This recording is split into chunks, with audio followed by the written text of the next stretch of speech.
Hello दोस्तों, नमस्कार। स्वागत है आपका हमारे YouTube चैनल में। आज हम बात करेंगे पोटाश के बारे में। इस वीडियो में आपको लगभग पूरी पोटाश की हम जानकारी देंगे, जिसमें बताएंगे कि पोटाश की कमी के कारण क्या होते हैं और कैसे हम इसकी कमी को पूरा कर सकते हैं, कितनी मात्रा देनी चाहिए और कब कब प्रयोग करना चाहिए, किस फसल में कितनी मात्रा प्रयोग करनी चाहिए और कितने रेट में आपको ये पड़ जाती है, क्या क्या लाभ होते हैं, पूरी जानकारी इसमें बताने वाले हैं। वीडियो शुरू करने से पहले छोटी सी रिक्वेस्ट है, अगर आप हमारे चैनल पर नए हैं, वीडियो पहली बार देख रहे हैं, अभी तक हमारे चैनल को सब्सक्राइब नहीं किया तो सब्सक्राइब कर लीजिए और पास में बने बेल आइकन को भी ऑल पर सिलेक्ट कर दीजिए, ताकि खेती और बागवानी से जुड़ी सारी जानकारी आपको समय समय पर मिलती रहे।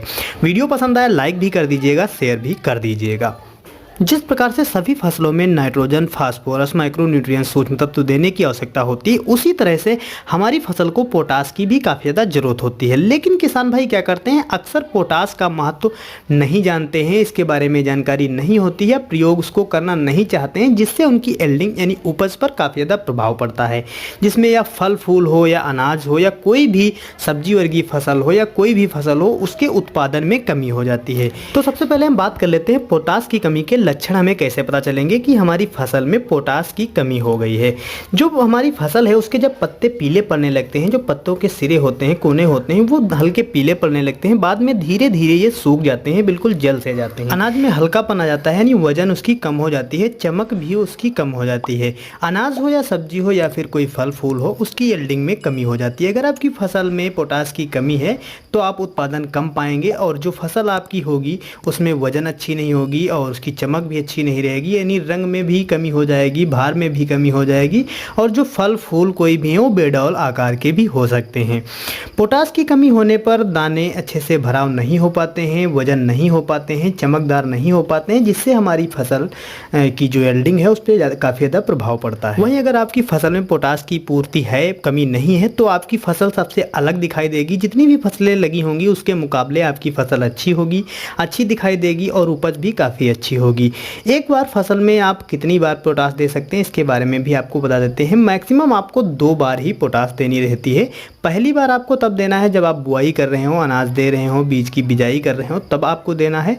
और दूसरी बार आपको तब देना है जब आपकी फसल फल फूल तैयार हो रहे हो, यानी अगर फूल वाली फसल है तो फूल जब तैयार होने लगे, फल आने का समय हो, तब आपको इसको देना है। फल फूल बनने के समय जब हम पोटाश का प्रयोग करते हैं तो हमारी यील्डिंग काफ़ी अच्छी हो जाती है, उपज अच्छी हो जाती है, चमक अच्छी हो जाती है, दाना बड़ा होता है, वजन होता है। और जब इसको पहली बार हम प्रयोग करते हैं तब ये हमारी जो शुरुआती अवस्था में जो पौधा होता है उसकी जड़ों का विकास करता है, उसके तनों को मजबूत करता है, जिससे हमारी फसल जड़ों से लेकर के तने तक मजबूत रहती है। इसलिए इसको आप पहले भी प्रयोग कर सकते हैं, जब आप इसकी बिजाई करें तब भी आप पोटाश का प्रयोग करें और इसके बाद आप जब फल फूल बन रहे हो तब इसका जरूर प्रयोग करें, क्योंकि इसका मेन असर हमारी यील्डिंग पर पड़ता है। पोटाश का प्रयोग आप धान, गेहूँ, चना, गन्ना और सभी प्रकार की सब्जी वर्गीय और फल वर्गीय फसलों में प्रयोग कर सकते हैं। इसकी सही मात्रा की बात की जाए तो मात्रा आपको बिल्कुल सही रखनी है। कम और ज़्यादा मात्रा करने से आपको नुकसान हो सकता है। इसके लिए आप मिट्टी की जांच भी करा सकते हैं। अगर मिट्टी की जांच आप करा लेते हैं तो ज़्यादा अच्छा रहता है। वैसे नॉर्मली तौर पर अगर आप गेहूँ, धान या अन्य कोई भी फसल में दे रहे हैं, गेहूँ धान में आप 18 से 20 kg प्रति एकड़ के हिसाब से दे सकते हैं। इसका आप चाहें तो स्प्रे भी कर सकते हैं। स्प्रे थोड़ा कम खर्च में आता है, जिसके लिए आपको NPK 0050 का प्रयोग करना होता है, जिसमें प्योर पोटाश ही होती है। इसको आप 1 kg प्रति एकड़ के हिसाब से प्रयोग कर सकते हैं, लेकिन आपको ध्यान रखना है प्रत्येक फसल की मात्रा इसमें कम ज़्यादा हो सकती है। तो आप कमेंट करके पूछ सकते हैं किस फसल में आपको कितनी पोटाश की मात्रा देनी रहती है स्प्रे वाली। और वहीं अगर आप गेहूं धान में ऐसे देना चाहते हैं तो 18 से 20 kg प्रति एकड़ के हिसाब से दे सकते हैं। गन्ने में आप 25 से 30 kg भी पोटाश दे सकते हैं।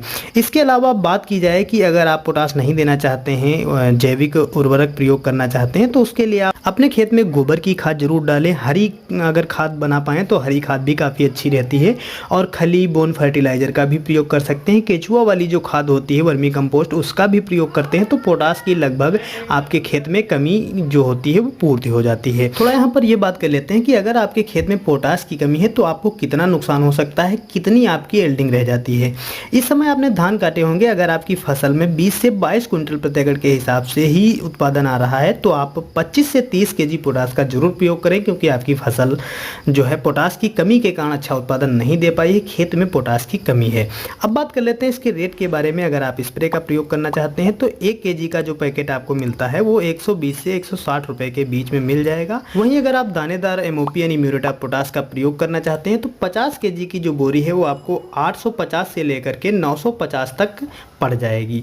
तो दोस्तों ये जानकारी थी पोटाश के बारे में जो हमने आपको दे दी है। अगर आपकी कोई जानकारी या सुझाव है तो आप हमें ज़रूर बताएं। वीडियो पसंद आया हो लाइक शेयर करें। धन्यवाद।